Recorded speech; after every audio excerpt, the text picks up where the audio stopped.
Chers amis, nous bénissons le Seigneur pour son œuvre, pour sa parole, pour la vie qu'il nous donne. Nous venons de vivre des moments merveilleux. Et alors c'était une fête particulière. Donc la Pâque. Chacun a considéré la vie donnée de Jésus-Christ. Sa mort à la croix. Son ensevelissement. Sa résurrection, son ascension. Tu parles de la suprématie divine. Il est monté. Et il est assis à la droite du Père. Et nous avons pu célébrer ces choses ensemble. Et c'est bénissant. En considérant cela, nous voulons en ce jour partager une pensée simple avec vous. Mauvaise et bonne nouvelle. Mauvaise et bonne nouvelle. Ou encore spécialement les mais de la Bible. M-A-I-S, les mais de la Bible. Les M-A-I-S, je veux dire. De la Bible. Les mais. Vous savez, c'est vraiment important. Dans Romains 6, le verset 23, dit, le salaire du péché, c'est la mort. Mais le don gratuit de Dieu, c'est la vie éternelle en Jésus-Christ. Et ça, c'est vraiment important. Une mauvaise nouvelle et une bonne nouvelle. Une nouvelle complètement mauvaise et une nouvelle parfaitement bonne. Le salaire du péché, c'est la mort. Voici la mauvaise nouvelle. Voici la nouvelle complètement mauvaise. Entièrement mauvaise. Mais dit mais le don gratuit de Dieu, le mais qui vient se placer, ce petit mais, les mais de la Bible, c'est vraiment important. Ces mais-là apportent un sens particulier à notre vie. Mais le don gratuit de Dieu, c'est la vie éternelle en Jésus-Christ. Une bonne nouvelle, une merveilleuse nouvelle, une glorieuse nouvelle, une excellente nouvelle, une nouvelle divine, une nouvelle céleste, une nouvelle de Dieu. C'est parfait, c'est glorieux. La mauvaise nouvelle, c'est la réalité de notre vie. La bonne nouvelle, c'est la vérité de Dieu sur nos vies. Prions. Père de grâce, nous voulons partager ton cœur, mais sans ta présence, sans ton assistance, sans ta bonne main. Oh, combien on peut rester confus. Mais Seigneur, en ce jour, apporte la lumière à chacun de nous, à chacun de nos auditeurs et à chacune de nos auditrices. Que chacun et chacune puisse avoir une lumière profonde, réelle, une lumière précise, à l'intérieur comme à l'extérieur, pour saisir la vérité, comprendre qu'il y a une mauvaise nouvelle et qu'il y a une bonne nouvelle, et que la mauvaise nouvelle n'est pas la fin de tout, parce que pour chaque mauvaise nouvelle, il y a une bonne nouvelle. Seigneur, agis, parle à nos cœurs, guéris en ce jour, guéris nos pensées, pense nos plaies, guéris. Merci pour ta parole qui va rapidement, ta parole qui va en vitesse pour guérir. Merci au nom de Jésus. Amen.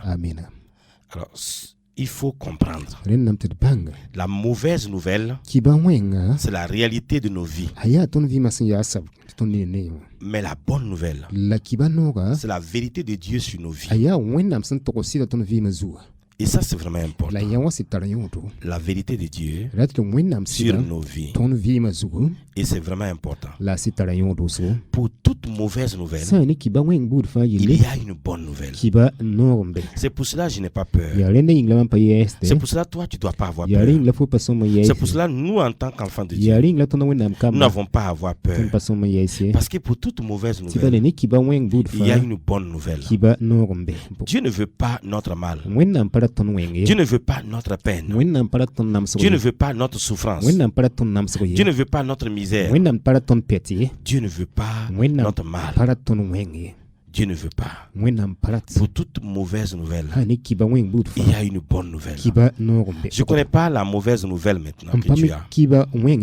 La mauvaise nouvelle, tu traumatises ta vie.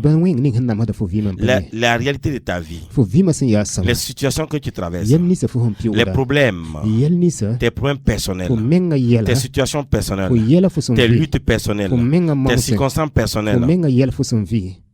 Je ne sais pas. C'est vrai. Par contre, tu le réalises que là, il s'agit d'une mauvaise nouvelle. Mais il y a une bonne nouvelle pour toi. Il y a une bonne nouvelle pour nous. Il y a une bonne nouvelle pour vous. C'est la vérité de Dieu sur nos vies. Dieu ne peut pas laisser des choses arriver sur nos vies si elles ne sont pas pour notre bien. Il n'y a aucune chose que Dieu va permettre sur notre vie qui soit une chose qui ne va pas nous faire du bien. Parce que c'est pour cela que nous disons clairement que Dieu ne veut pas votre mal, que Dieu ne veut pas votre peine, que Dieu ne veut pas votre souffrance, que Dieu ne veut pas votre misère. Dieu ne veut pas tout ça. Le problème dans les situations, c'est notre positionnement. C'est notre façon de nous positionner. Notre positionnement est très important. Et parfois, enfants de Dieu, nous nous positionnons mal. Nous ne nous arrêtons pas. Nous ne nous arrêtons pas. Là où on devrait le faire. Nous bougeons dans tous les sens. Nous prenons des décisions qui favorisent les stratégies de l'ennemi. C'est pour cela, mes amis, je vous invite à croire, à comprendre l'importance qu'il y a d'étudier la parole de Dieu. Parce que ça vous place dans le couloir de la vérité. Et on ne peut plus vous tromper. Et les projections du diable peuvent continuer, mais vous continuez à marcher avec Dieu. Aucune projection satanique ne peut vous empêcher de marcher avec Dieu. Vous voyez, donc dans les situations, le problème est donc notre positionnement. Et un autre aspect très important, c'est notre lecture de la situation. Comment nous lisons la situation? Notre lecture de la situation. Parfois, tu regardes les enfants de Dieu, tu vois les chrétiens. Quand ils font une lecture des situations, tu peux te demander même s'ils ont une Bible. Tu peux te demander même s'ils lisent la Bible. Tu peux te demander même s'ils écoutent la parole de Dieu. Nous pouvons avoir une bonne lecture. Une bonne lecture de la parole de Dieu. Une bonne lecture des situations. Une bonne lecture des circonstances. Parce qu'au préalable, nous avons bien lu les Écritures. Et la parole de Dieu constitue notre pensée. Constitue notre pensée. C'est le païen, l'incroyant, celui qui ne connaît pas Christ. Il a une seule lecture. Quand il voit une situation, sortons vite d'ici. Il n'y a rien de bon à en tirer. Et pour cela, il est prêt à tout. Tous les compromis, toute la tricherie, toutes les tromperies. Parce qu'il ne sait pas qu'il y a plus grand que la situation. Mais pour nous, nous mélangeons la foi à la parole de Dieu. Dans chaque chose, nous avons appris à mélanger la foi à la parole de Dieu. Voilà. Et c'est ça qui fait que nous pouvons continuer. Quand nous lisons dans Hébreux, au chapitre 4, le verset 2, nous lisons ceci. Car cette bonne nouvelle nous a été annoncée aussi bien qu'à eux. Mais la parole qui leur fut annoncée ne leur servit de rien, parce qu'elle ne trouva pas de la foi chez ceux qui l'attendirent. Parce qu'elle ne trouva pas de la foi chez ceux qui l'attendirent. Ils ont entendu la parole, mais ils n'ont pas mélangé la foi à la parole. Ils n'ont pas mélangé. Il dit, mais pour nous qui avons cru, nous entrons dans le repos. Selon qu'il est écrit, j'ai juré dans ma colère et ils n'entreront pas dans mon repos. Il dit cela, quoique ses œuvres eussent été achevées depuis la création du monde. Dieu a parlé. Ils n'ont pas mélangé la foi à la parole de Dieu. Ils n'ont pas connu le repos. Avec ce que nous vivons, avec la parole de Dieu, nous faisons de notre situation une occasion de vivre un miracle. Quand je connais Dieu, quand je connais sa parole, quand j'aime sa parole, avec ce que je vis, avec la parole, la bonne lecture des situations, je fais de la situation une occasion de vivre un miracle. Et c'est ça qui est beau. Vous savez, un miracle, c'est pas de la magie. C'est pour cela. Il y a des choses que nous disons, nous restons fermes jusqu'à ce que les gens qui disent les choses sans considérer les Écritures reviennent à la vérité. On ne peut pas continuer de dire aux gens et de manipuler les gens. Donner l'argent, vous serez bénis, donne l'argent. Et les gens donnent. Et les gens sont dans la déception. Beaucoup de chrétiens, c'est pas s'ils sont hypocrites même. Sinon, les chrétiens allaient voir les pasteurs pour dire, il faut réviser ton enseignement. Il faut revoir ton enseignement. Parce que ce que tu enseignes là, c'est pas que Dieu ne bénit pas, mais la façon dont nous sommes manipulés, il y a quelque chose qui ne va pas. Parce que ce que tu nous promets, ce que toi tu nous promets là, nous ne voyons pas ça. Donc on ne va pas te cacher. Il faut réviser ton enseignement. Et le pasteur va réveiller son enseignement. Il va dire, Dieu vous a béni de toutes sortes de bénédictions. Il va commencer à lire Éphésiens. Et il va continuer. Il va montrer aux chrétiens qui sont riches désormais. Et il va montrer aux chrétiens que pour ce qui concerne le don, c'est d'être reconnaissant pour ce que Dieu a fait. C'est répondre à l'amour de Dieu. C'est pas question de 10%. Souffrir pour mettre de côté 10%. Nous donnons plus que la dîme. Parce que nous comprenons l'amour de Dieu.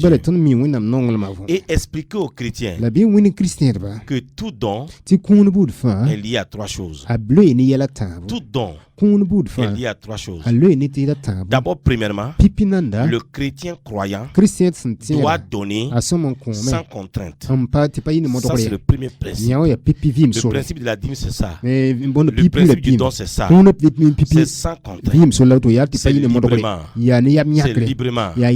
Deuxième chose, le don, on le fait. Le don est prémédité. On a pensé, on a résolu en son cœur. On a résolu en son cœur. On a résolu que ce mois-là, nous voulons donner notre dîme. Nous voulons donner nos offrandes. Et nous donnons. Et quand nous voyons encore un besoin, nous voyons une situation, nous voyons un défi dans l'église, dans notre cœur, nous décidons et nous donnons. C'est pas parce qu'on nous brandit une veste où il y a la bénédiction. Ou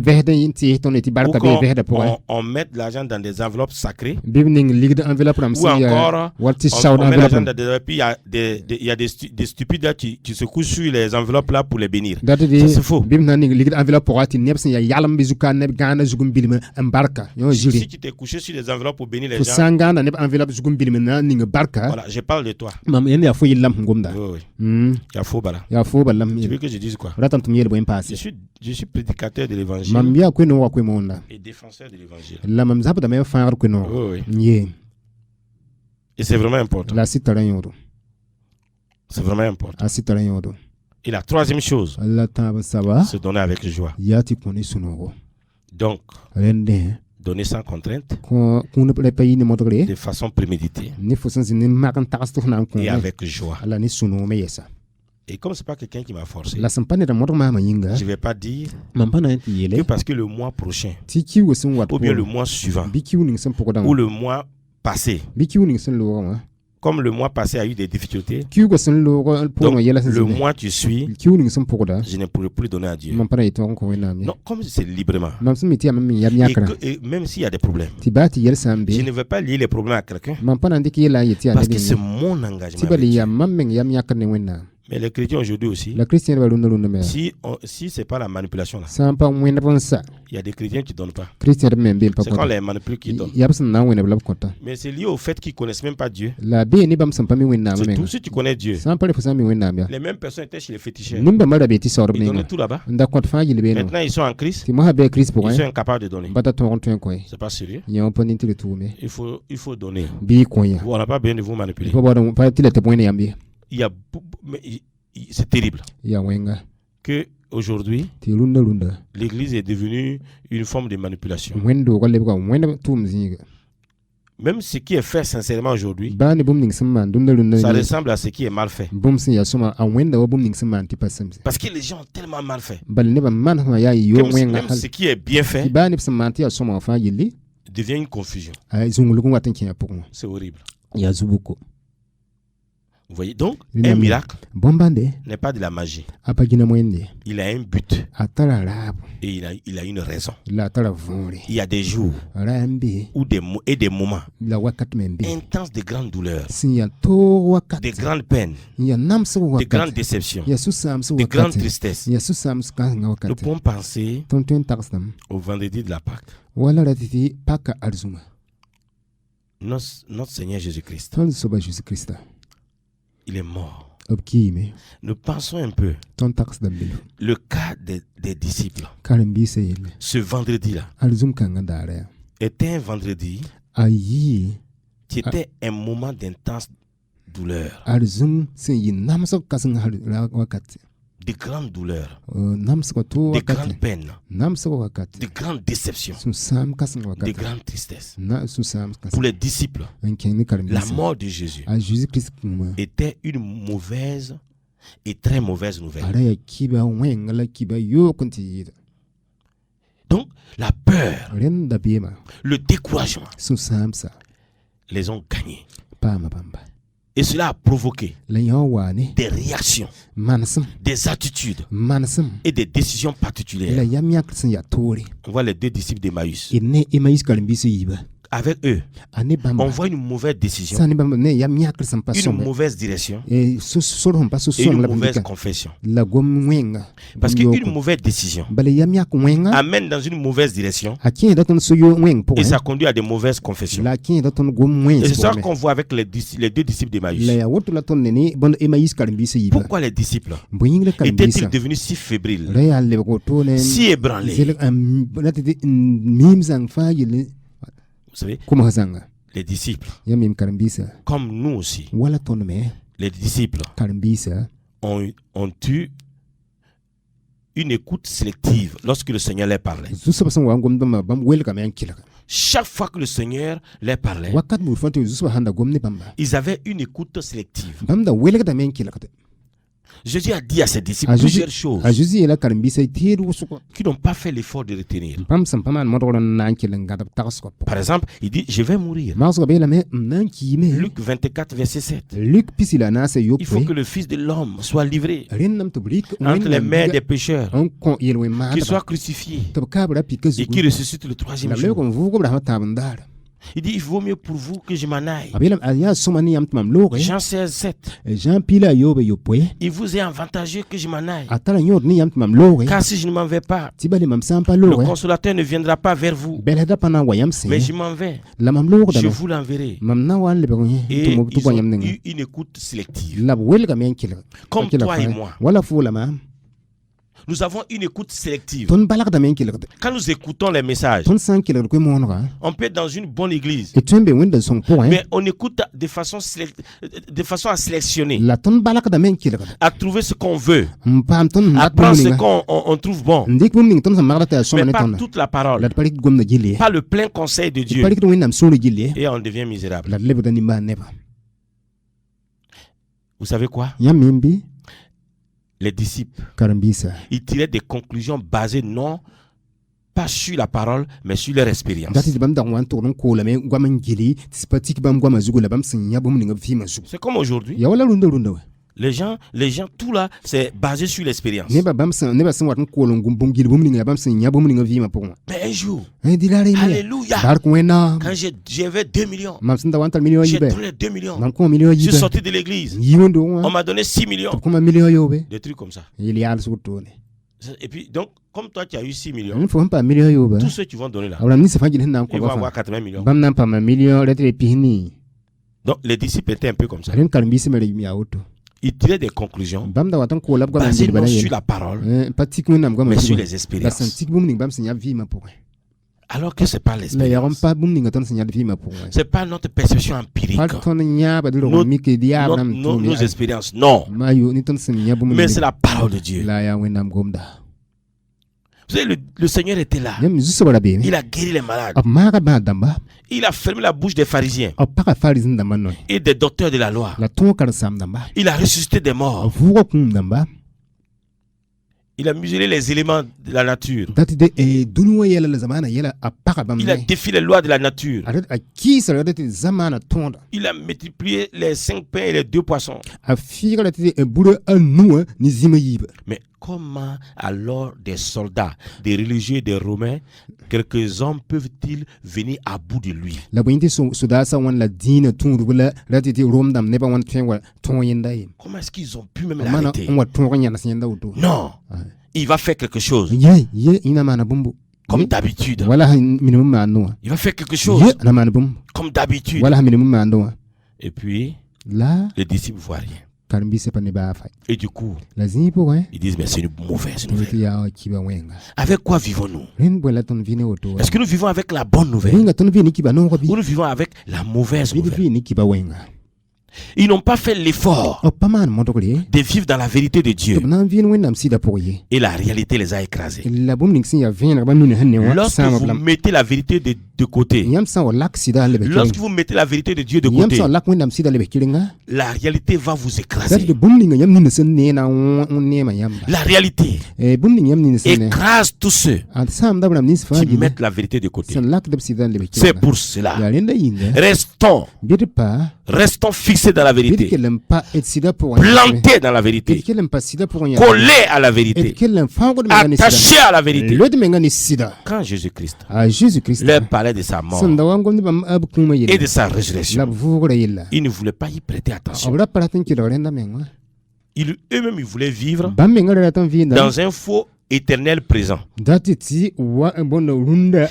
comme ils voulaient vivre dans un faux éternel présent, ils n'ont pas réalisé que ce que le Seigneur disait était la bonne nouvelle. Ils avaient leur propre idée. Ils avaient leur propre agenda sur les choses, mais pas selon l'agenda de Dieu. Tous ceux qui vivent ainsi sont bouleversés quand les problèmes arrivent. Quand les situations sont là, quand les fondements sont renversés, ces personnes-là sont bouleversées. Parce qu'elles ne comprennent pas qu'à côté de la bonne nouvelle, à côté de la mauvaise nouvelle, il y a la bonne nouvelle. Il y a la bonne nouvelle. Il y aura toujours des mauvaises nouvelles. Mais nous savons qu'il y a le mais. Job a reçu deux en un jour. Ses enfants sont morts. Tout son bétail a été volé. Ça c'est quoi ça? C'était horrible. C'était terrible. Jésus est venu dans ce monde. Et il est mort sur la croix pour placer des mains partout. Mais M-A-I-S. Mais M-A-I-S. Il met les mains partout. Par l'œuvre de la croix. Par l'œuvre accomplie. Par son sang versé. Son sang versé est devenu l'encre pour réécrire nos vies. C'est pour cela dans n'importe quelle situation, pour réécrire, il dit mais. Et c'est magnifique. C'est pour cela quand je regarde, quand je vois comment le Seigneur a réécrit ma vie, et je bénis Dieu, alors je suis reconnaissant. Alors je réponds à l'amour de Dieu, en me donnant au service, en m'engageant dans le service. C'est librement. C'est librement. C'est librement qu'on répond à l'appel de Dieu. J'étais ennemi et le maître de la croix intervient. J'étais ennemi, mais maintenant je suis enfant de Dieu. J'étais perdu, mais maintenant je suis sauvé pour toujours. J'étais un enfant de colère, mais maintenant je suis le bien-aimé de Dieu.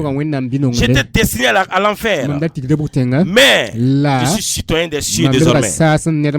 J'étais pauvre, mais je suis riche en Dieu maintenant. J'étais faible et esclave de ma chair, mais je suis devenu fort en lui. J'étais incapable, mais désormais je puis tout par celui qui me fortifie. Je puis tout par celui qui me fortifie. J'étais inutile, mais aujourd'hui Dieu peut m'utiliser. Grande chose.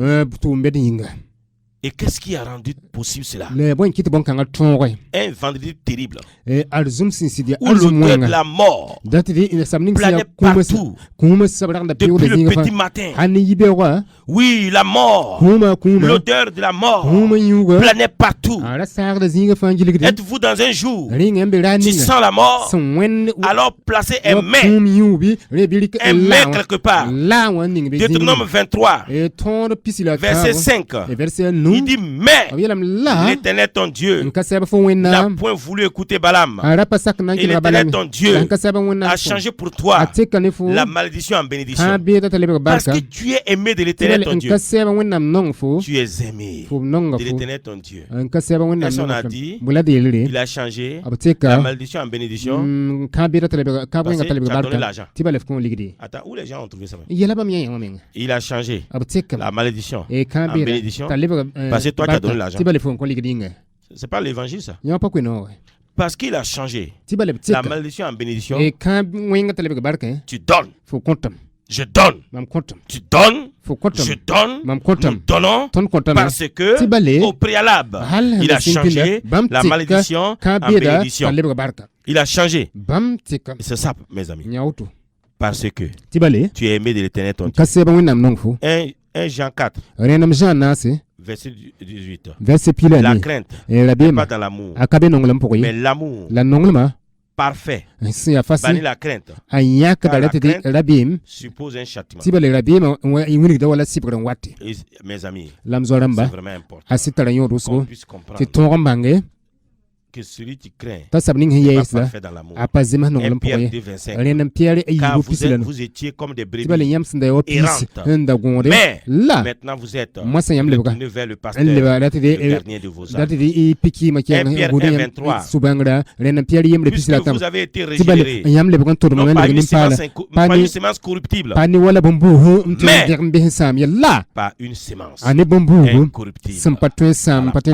vivante, éternelle de Dieu. la parole vivante et permanente de Dieu. 1 Pierre 1:18 dit Jacques 4:6 il accorde au contraire une grâce plus excellente.